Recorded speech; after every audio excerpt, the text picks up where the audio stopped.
Yeah, but now let's focus on the next talk. It's from Paola Andrea Jaramillo Garcia. Hopefully I said it in the right way. Paola is a technical manager at MathWorks. She leads a team of experts in advanced technical computing and design automation. And Paola supports development processes for customers across multiple industries in the Benelux region.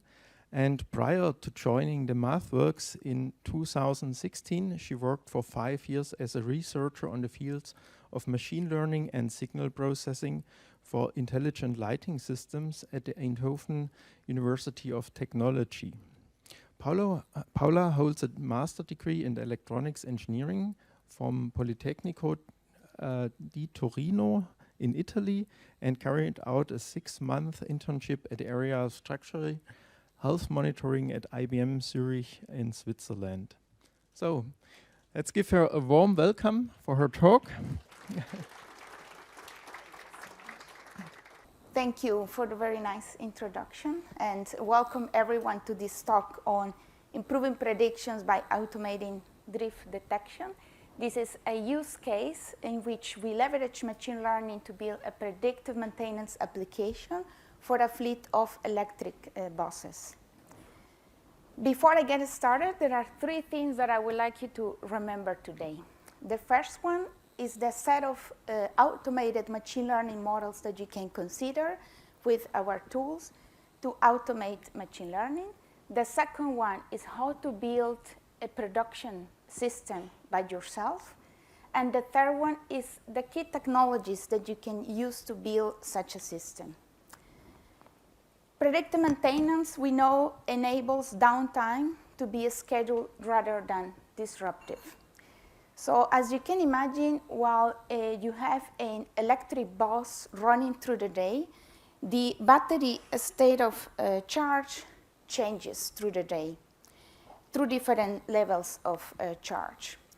We have telemetry system transmitting data, sensor data, from the batteries, like current and voltage, for example, into an algorithm that can transform that raw data into knowledge by using, for example, features. A machine learning model then takes those features and builds a function that predicts, for example, the battery state of health. And with this information, we can successfully schedule maintenance and have our electric fleet of buses running continuously. But none of this is really new, right? We have predictive maintenance systems like this running for quite a while. What we hear from customers in the field is that these systems are still very much requiring manual intervention. They are still prone to error.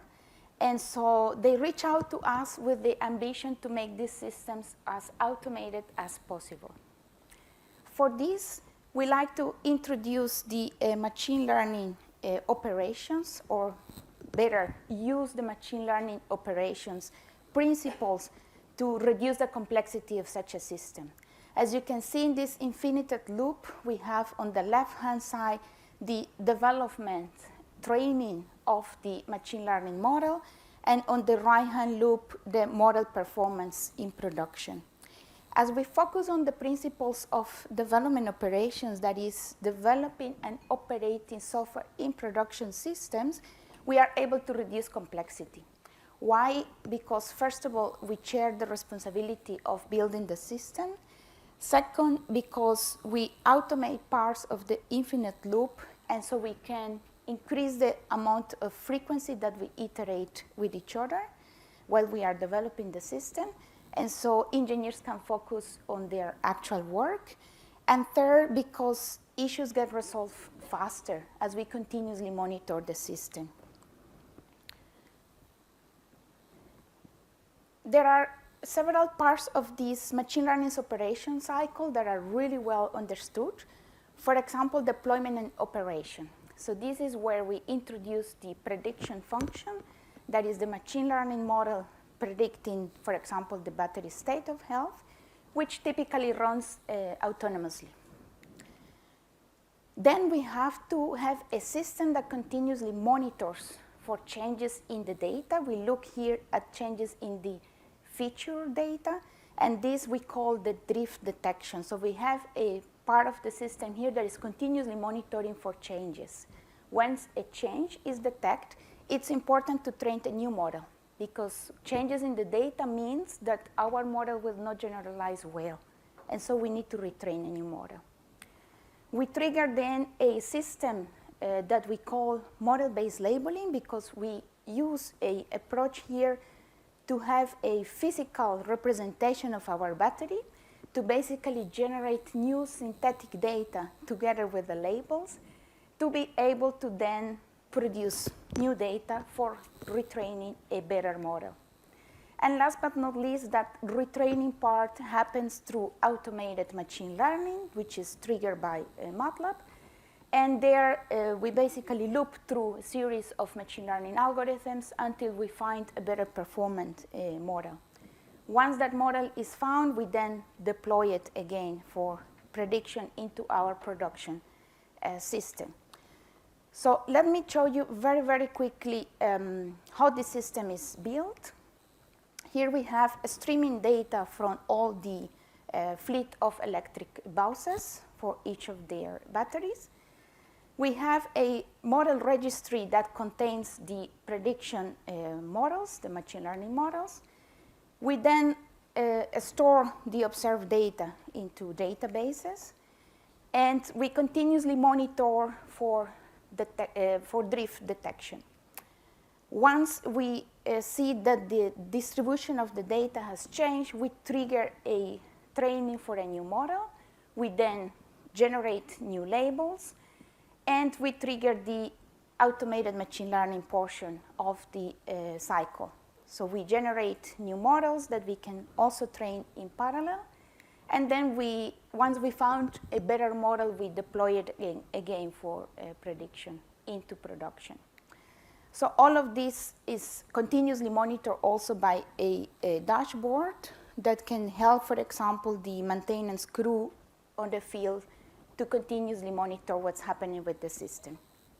So most of these we had built off-the-shelf components, so that minimized really our development effort. And like it was mentioned by Lisa in the previous presentation, it requires a lot of components, so this is not done all by ourselves.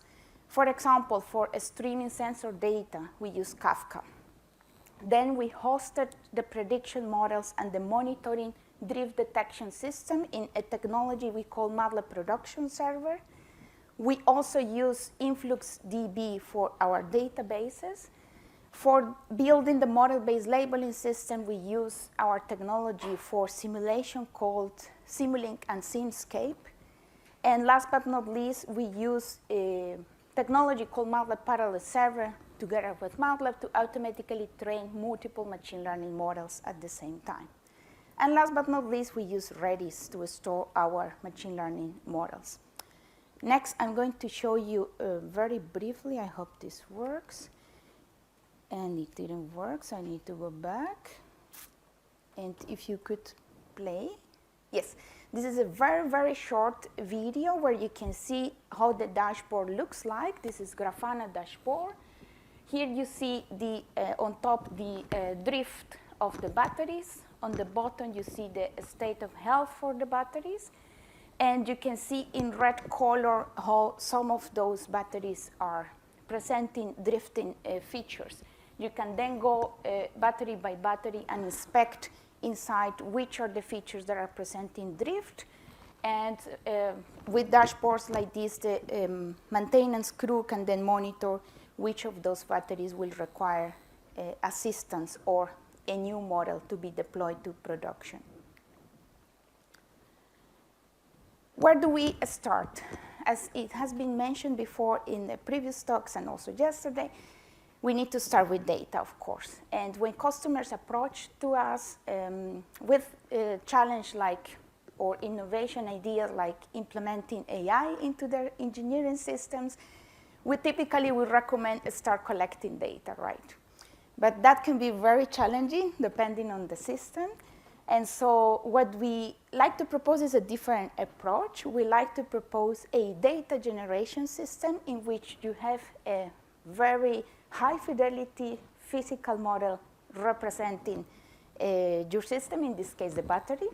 And we can do that, like I said before, through our simulation and simscape technologies.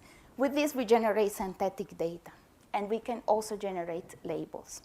So once we have high quality data, this is how it looks like. It's time series data. We collect current and voltage, and we also collect a state of charge, which is the level of charge of the battery relative to its capacity. Once we have raw data, we use tools like the diagnostic feature designer in MATLAB to automatically extract time and frequency domain features for us. And we use, in this case, a frame-based approach. So we take several samples of the data to extract the features from it.